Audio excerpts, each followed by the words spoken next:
Hello YouTube, this is Goddard Radio Moscow here again with another beer review for you today. Now for this one, as I mentioned, I'll be continuing on with my German series of beer reviews, but I have another one which comes to you from the city of Heidelberg, where I'm based at the moment. Now as I might have mentioned in the last video, there's 4 breweries here in Heidelberg, although some people will argue that there's only 3. You have the Heidelberger Brewery, which is the big one, produces beer on a very big scale and some really nice stuff in there actually, but this beer is distributed all over the country. And you also have the 2 smaller breweries in the city itself. You have the Brauerei, and I have their winter bock to review for you in the next couple of days, so keep an eye out for that. And you also have the Vetters Brewery, which is on the same street as the old bridge, and apparently they have a 32% beer that used to be the world's strongest beer, so I'll need to see if I can get some of that to review for you at some stage as well. But the brewery we're going to visit today is the 4th one here, and this one is actually slightly outside of Heidelberg, and this is the Klosterhof Brauerei, which is over near Ziegelhausen, just perhaps maybe a kilometre or 2 away from the Altstadt in the town. But here's the bottle of the one we're going to have a look at today. This is the Brauerei zum Klosterhof Heidelberg, and this is their Pils beer. I previously reviewed the Weizen for you, which was quite an interesting one. As I mentioned in that video, these beers are all organic beers, or bio beers as the Germans call them, so they're quite interesting and have a little bit of a unique taste to them. Now, as is usual with my beer reviews, I'll just take you through a brief history of the brewery and of course the monastery in this case that this one's associated with. Many of the breweries in Germany, of course, have a sort of religious background to their history, so if you're interested in that, please stick with me for that just now. But as I always say, if you are simply just interested in the tasting of this beer, then feel free to go on towards the latter part of the video and you will catch that particular segment. But anyway, this is actually a fairly new brewery. It was founded back in 2009 and it's linked to a very old monastery, as I mentioned, and this is called the Neuburger. Now the monastery is on the northern bank of the Neckar River, which runs through Heidelberg, and it's located on the southern slope of the Kopfel mountain between the Handschussheim and the Ziegelhausen districts in Heidelberg.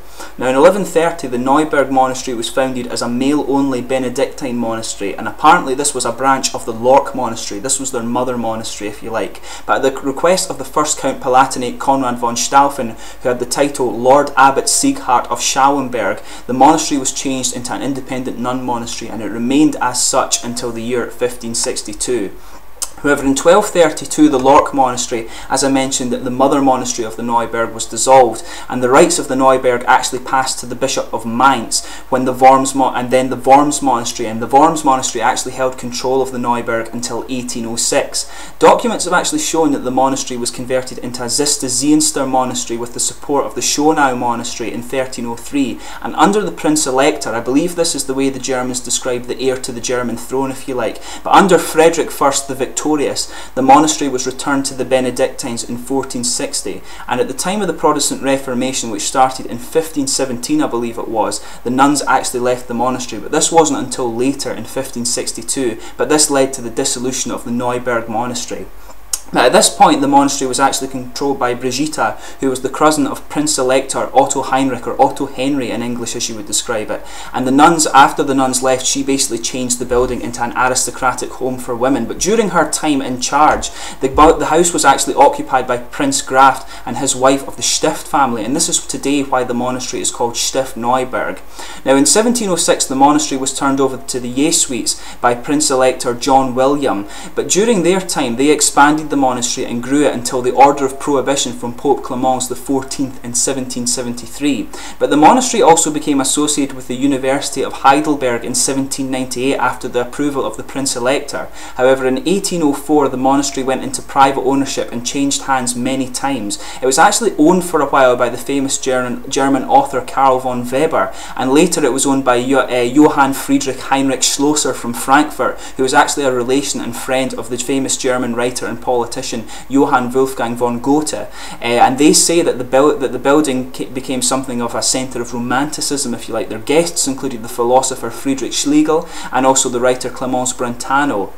Now in 1908 the property was bought by its final private owner, who was Alexander von Bernus, and it was the meeting place of many intellectuals at the time. This included Rudolf Steiner, who was an Austrian philosopher, Stefan George, who was a German poet, Friedrich Gundolf, who was a German Jewish poet and scholar, Wilhelm Trubner, who was a painter, and also Klaus Mann, who was a German writer. Now Alexander von Bernus sold the monastery to the Benedictine monks once again in 1926, and in 1929 Adalbert of Neuburg installed the first abbot of Neuburg here.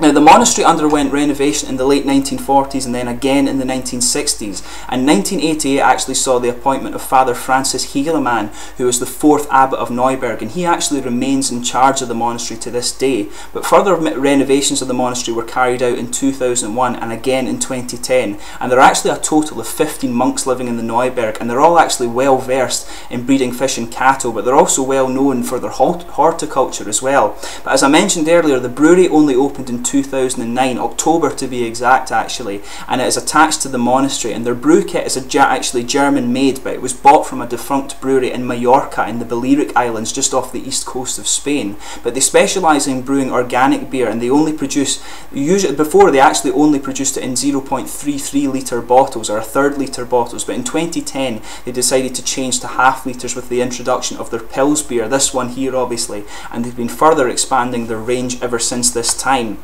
And as I mentioned before, the water in Heidelberg is actually one of the best water sources in Germany, and it's very soft with low mineral content, which makes it ideal for brewing beer. And they're actually quite proud of the fact that they've been one of the first to tap this water source, which doesn't need any treatment. They can apparently put it straight into the beer, and apparently they also use a wide variety of malt for each of their beers, which allows better extraction of the sugars and thus a more rounded flavour of the beer. As I mentioned, quite a unique taste you get from these beers. But the brewers apparently also like to use aromatic hops, and they have their own specialist hop farmer called Friedrich, who's in the Hallertau region of Germany. And the brewers actually have a particular affection for the Cascade and Fox hops, and of course their beer is brewed in accordance with the Reinheitsgebot here. But to tell you a little bit more about the other beers that you get from the Brauerei von Klosterhof, in their classic range they have an amber, they have a wheat beer, a dark beer, bright beer, Kellerbock, Pils, and a wheat beer, another wheat beer of course. They've actually got two different types of wheat beer. One of them is an amber wheat beer and the other one is a regular Weizen, which is the one I reviewed for you already.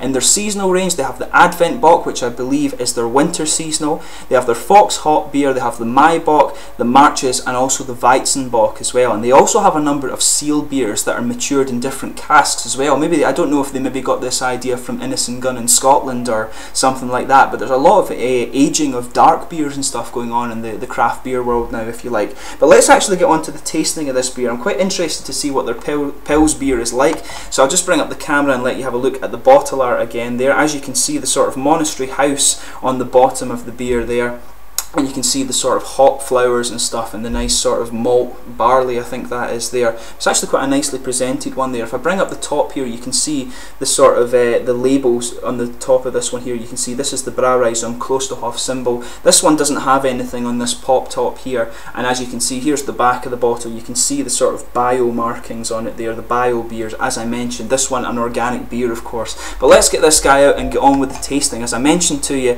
this is a 4.9% Pilsner. So let's get this guy out and get on with the tasting here. As I mentioned, I always like to see how big a bang these guys make, so we'll see. That was a decent one actually.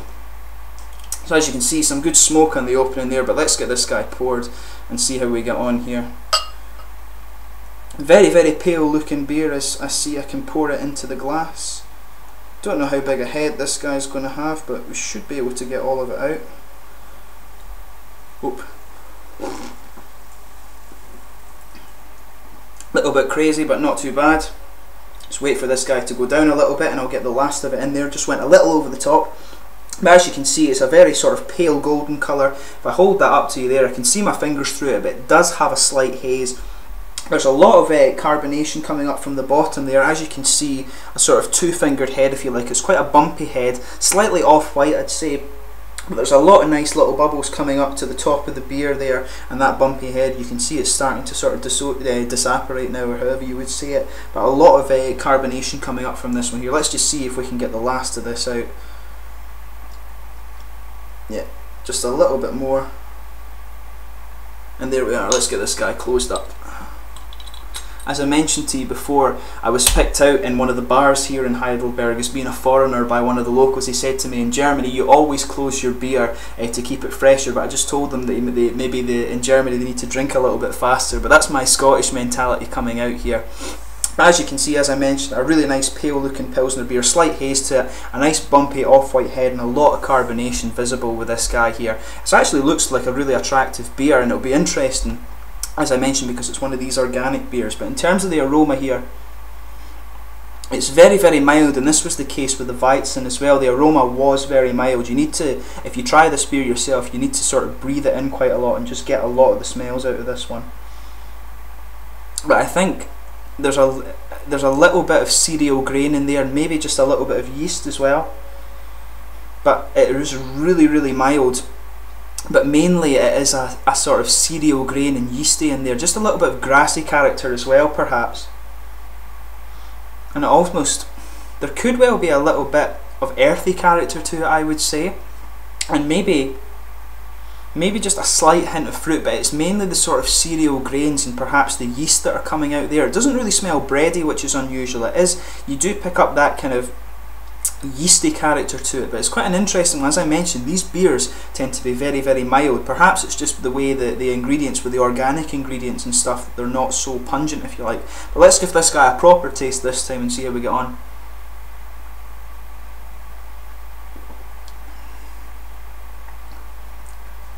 Actually, I had quite a lot of sweet malts to this one, but there's an underlying kind of bitterness in the beer here.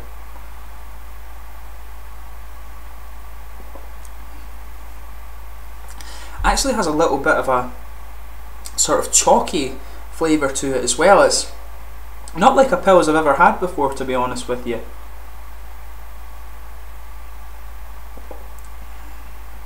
But yeah, there's a lot of malt in there, a little bit of a chalky kind of feel to it, as I would say, but you're picking up a lot of the cereals and grains in the flavour. Perhaps just a little hint of toasted character to it, but it does have a kind of underlying bitterness to it.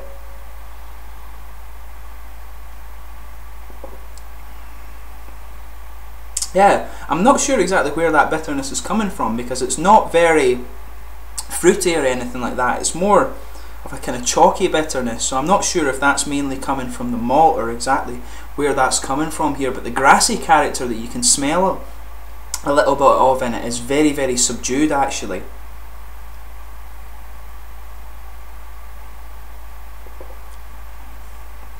But yeah, in the middle of this one, I would say it has a good bit of a chalky thing in it, but the malt flavours are coming out a little bit more in the middle, and there's a lot of cereal and grains in it. There's actually a little bit of sweetness in the middle there if you take it to the back of the tongue.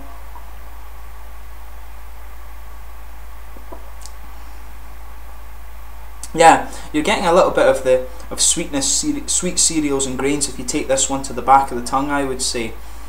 But the grassy character and the hops in this one is slightly faint. There is an unusual sort of chalky character to this one, like I mentioned.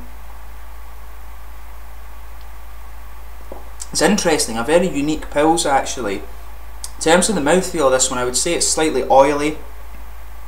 Definitely more of a mid-bodied one. The thing that makes it a bit more mid-bodied is the fact that it has that sort of chalky character to it. As I mentioned, it's really unusual in that way.